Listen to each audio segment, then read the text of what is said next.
सोने का काम करने वाले को काम को जाति कहा गया। बोलो हाँ। सुनार मतलब काम सोने का तो जाति सुनार, काम लोहे का तो जाति लोहार नहीं है, काम लोहे का है।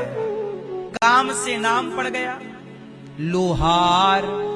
काम घड़े का तो नाम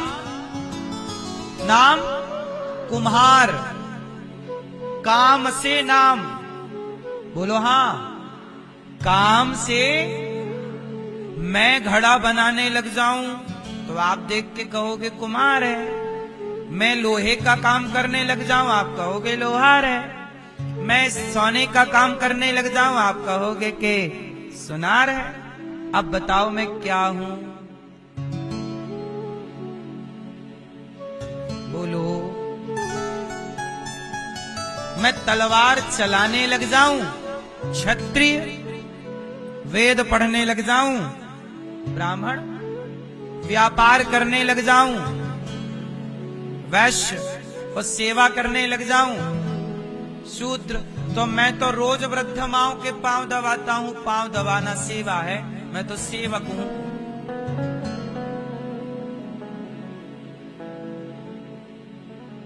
मैं क्या हूं? सेवक हूं। माओं के रोज पांव दबाता हूं, चरण सेवा करता हूं।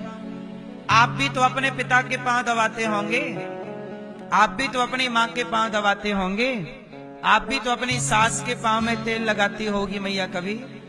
आप भी तो अपने ससुर की सेवा करती होंगी, रोटी देकर, कपड़े धोकर, थाली धोकर।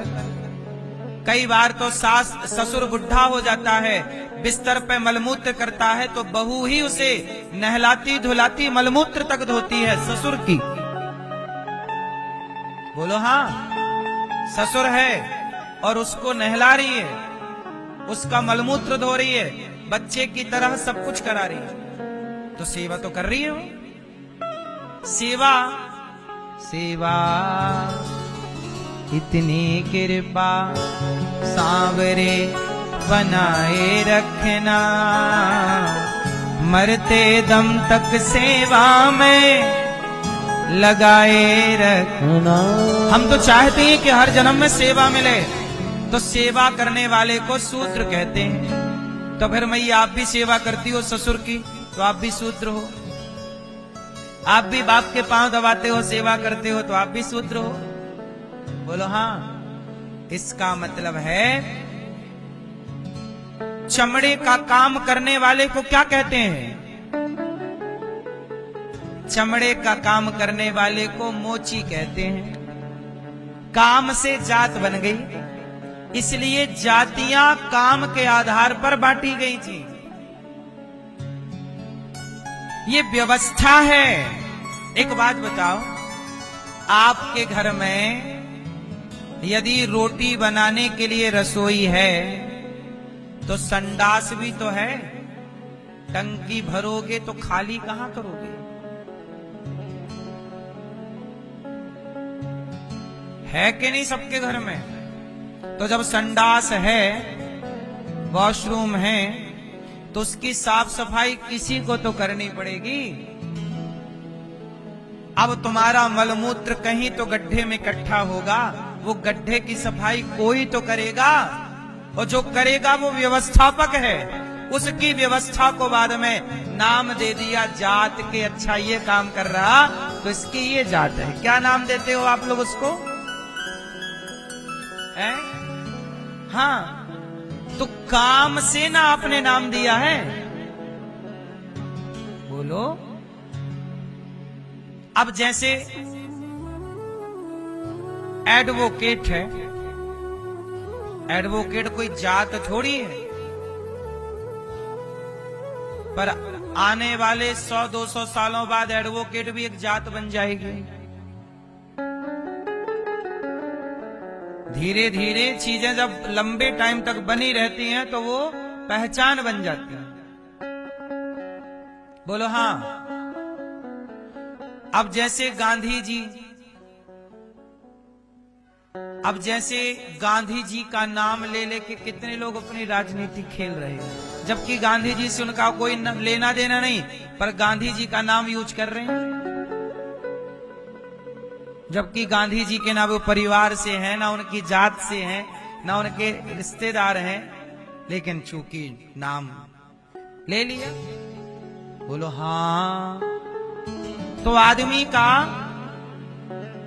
धीरे धीरे ना वो टाइटल बन जाता है और उससे बाद में पहचान मान ली जाती है। ऐसी जातियां बन गई।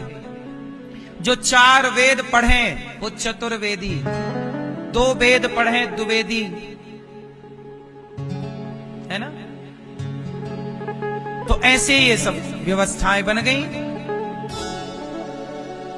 तो ये सारी जातियां जो हैं ये व्यवस्था के लिए बनी। लोहार लोहे का काम करता, मोची चमड़े का काम करता, कुम्हार घड़े का काम करता। व्यवस्थाएं बनानी थी, बिना बनाए ये संसार चलता। इसलिए मेरी मां, आपस में लड़ा ना करो कि तेरी जात छोटी है, तेरी जात बड़ी है। जात छोटी बड़ी नहीं होती। ईश्वर ने तो इंसान बना के भेजा था। पानी जब आकाश से गिरा तो एक सा पानी बरसा, पर गंगा में बूंद गिरी तो वही पानी गंगा जल बन गया। यमुना में गिरा तो वही पानी यमुना जल हो गया। नाले में गिरा तो वही पानी नाला बन गया। संगत मिलती गई, रंग रूप नाम बदलता गया।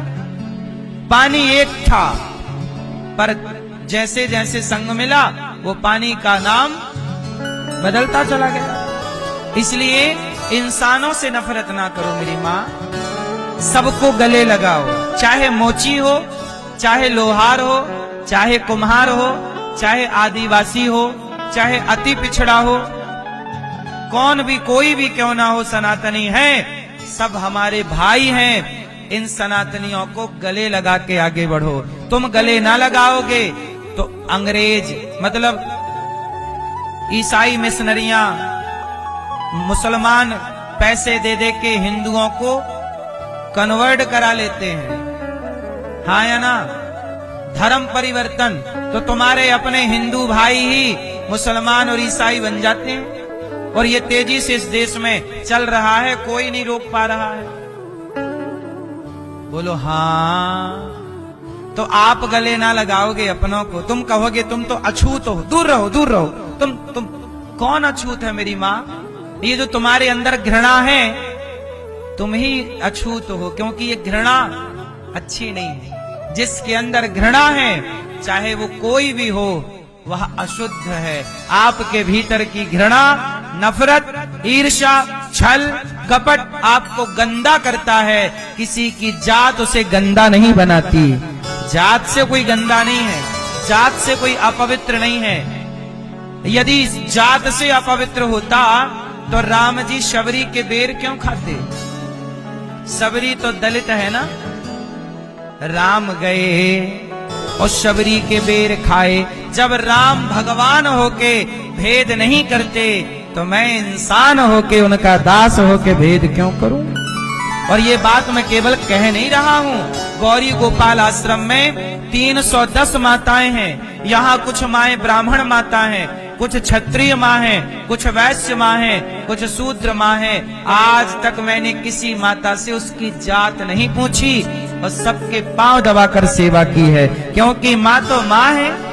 क्या जात पूछें कि तुम्हारी ये जात है तब हम रखेंगे? नहीं मेरी माँ, माँ माँ है। और आप देख लो गौरी गोपाल में कोई माँ के संग कोई भेद नहीं, सबकी व्यवस्था एक अखंड रसोई चलती है। जात पूछ के भोजन नहीं मिलता। सब एक लाइन में खड़े होते हैं, ब्राह्मण क्षत्रिय वैश्य शूद्र, एक लाइन में प्रसाद मिल रहा। जब प्रकृति ने भेद नहीं किया, नदी का पानी सबके लिए बह रहा है, ऑक्सीजन हवा सबके लिए चल रही है, कुएं का पानी सबके लिए है, तो फिर मैं क्यों भेद करूं?